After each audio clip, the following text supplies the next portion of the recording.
안녕하세요, 김은혜 축구학입니다. 오늘 준비한 콘텐츠는 손흥민 선수의 활용 방안에 대해서 준비했습니다.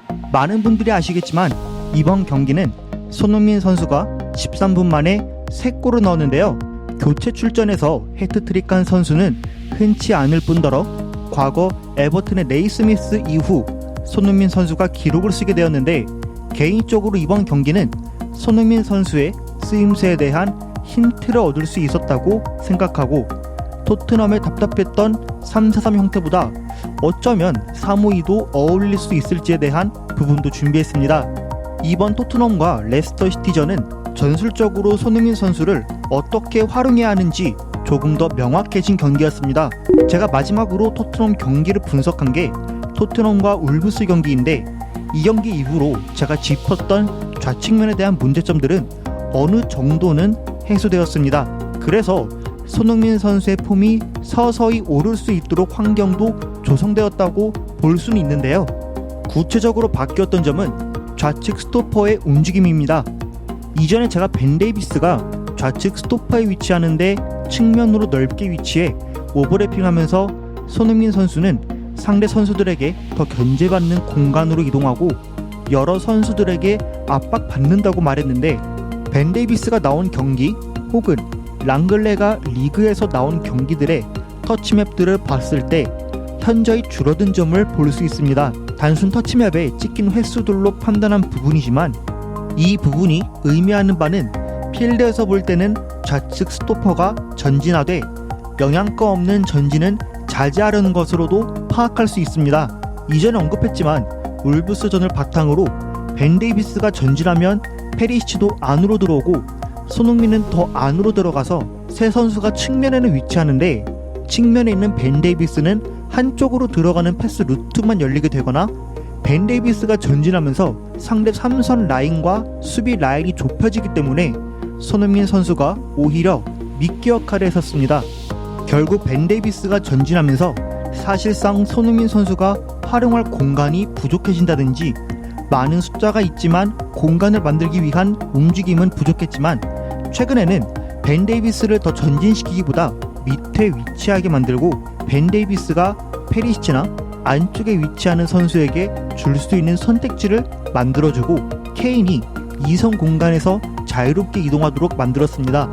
대표적으로 스프리팅전 케인의 터치맵을 보면 2선과 3선으로 내려오는데 다양한 공간에서 터치한 점을 볼 수 있었고, 앞에 있는 손흥민이나 히샤를리송 혹은 쿨루셉스키를 앞에 두면서 역삼각형 형태로 위치할 수 있게 만들었습니다.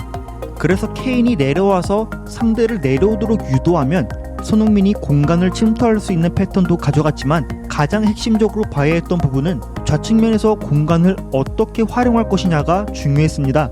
물론 중앙에서도 손흥민, 케인, 히샤를리송이 간격을 좁히면서 케인은 내주고 반대편에 있는 선수가 마무리하는 패턴을 가져갔지만, 사실 중앙에서 역삼각형 형태로 위치해서 뚫는다는 것은 신체 조건이 좋은 상대 센터백들과 경쟁해야 하는 상황이기 때문에 이상적인 상황이 나오기 힘들기 때문에 좌우 측면을 공략할 수 있도록 해야 했습니다. 그래서 만약에 토트넘이 3-4-3을 그대로 쓸 생각이라면 레스터 시티전에서 얻은 힌트를 활용해 손흥민 선수가 가진 장점을 극대화시키길 원한다면 후방 빌드업 상황에서 윙백이 내려가서 받아주는 움직임을 통해 상대 선수를 끌어당기면서 단순하게 앞으로 찔러주는 패턴을 가져가거나, 페리시치가 영리하게 안으로 들어와서 상대 측면 수비수를 안으로 끌고 들어오게 만들면서 페리시치와 손흥민이 스위칭하고 케인이나 히샤를리송을 활용해 센터백이 손흥민을 견제하지 못하도록 만드는 방법 등 최대한 손흥민 선수에게 스프린트를 통해 속도를 내면서 전체적인 공격 템포를 올릴 수 있는 상황도 필요하고 공간이 필요했습니다. 앞서 말한 상황이 대표적으로 스프리팅전에서 이렇게 나왔는데, 페리시치를 안쪽으로 좁히게 만들면서 손흥민의 속도를 기대해 볼 수 있었기 때문에 꼭 이런 패턴이 아니더라도 손흥민 선수의 속도를 살릴 수 있는 공간이 필요해 보였습니다. 그래서 이제 레스터 시티전에서 토트넘의 힌트를 얻었던 3-5의 형태에 대해서도 짚어보면, 이 상황도 손흥민 선수가 활약하기 좋았던 환경이었습니다.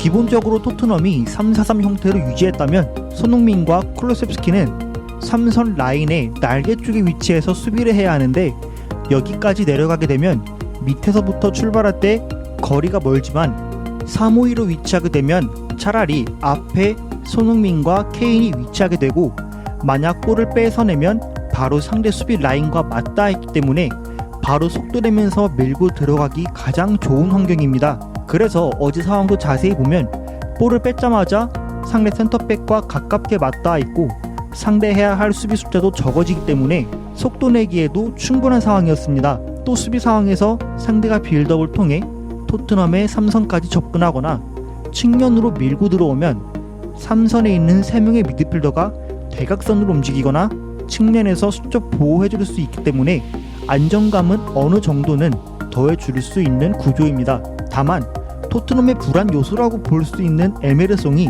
우측 윙백 자리에 위치할 때 상대는 의도적으로 오른쪽에 과부하를 걸어두고 왼쪽으로 전환하게 되면 3선이 빠른 타이밍에 커버를 도와주지 못할 수도 있기 때문에 에메르송이 혼자 커버해야 하는 상황이 발생되기 때문에 이런 약점들이 노출될 수 있을 것으로 보입니다.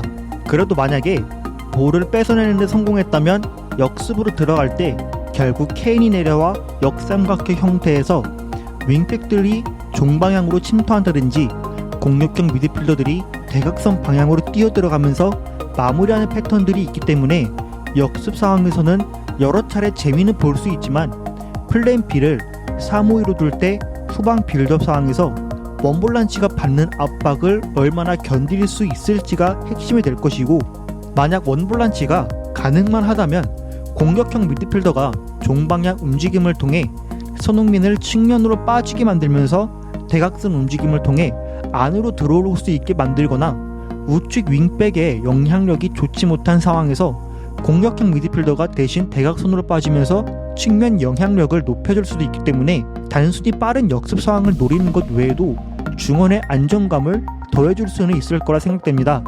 제가 오늘 준비한 분석은 여기까지입니다. 재밌고 유익하게 보셨다면 구독과 좋아요 부탁드리고 여러분들의 의견도 댓글로 남겨주세요. 감사합니다.